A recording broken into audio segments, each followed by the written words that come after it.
Hello, hello, hello. Brr, it's cold outside. Well, if you're in my region, it's cold outside. But thank God we can keep ourselves warm. Well, if we have a blanket and our warm bloodedness will keep us warm.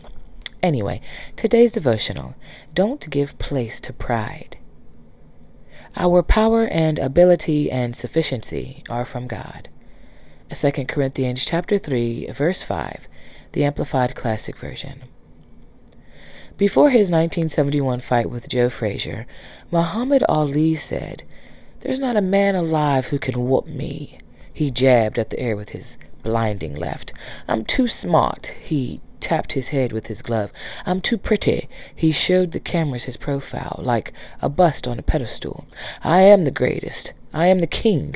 I should be a postage stamp. That's the only way I'll ever get licked." Guess what happened in that fight? To the amazement of all, especially himself, Ali lost to Frazier. When confidence in your own ability and resources becomes pride and then becomes arrogance, you're headed for trouble.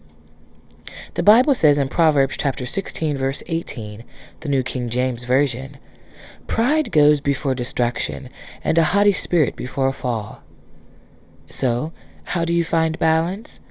By remembering that every gift, ability, talent, and resource that you have comes from God. Confidence is essential to success. There's nothing wrong with recognizing the gifts God has given you. But the difference between self-confidence and Christ confidence is found in who gets the credit. A good way to keep this thought in the forefront of your life is to practice the art of thanksgiving each day.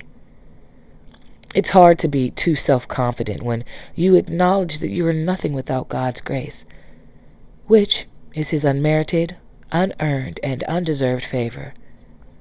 The Bible says in 1 Peter chapter 5, verses 5 to 6, the New King James Version, "All of you be submissive to one another, and be clothed with humility. For God resists the proud, but gives grace to the humble. Therefore, humble yourselves under the mighty hand of God, that he may exalt you in due time." Have a blessed day. There's one thing that I've noticed in just my dealings, right? I'm no Solomon, right? I'm not writing Ecclesiastes, right? But there's one thing that I noticed why it's so hard for us as humans to give God credit, because it's like I'm the one that did it. I woke up at 2:30 in the morning, and I'm the one that sat here and typed up this dissertation. I'm the one that went and put together this whole project. It was me. I did it. I did the sweat and tears. Blah. And we go into this whole thing, this whole list about what we did. Yes, you did. You did. And there's nothing wrong with, like it said, acknowledging the gifts that God gave you.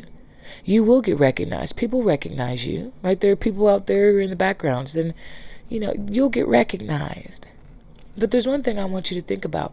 In doing all those things, you did it. Yes, you did. But who woke you up to do it?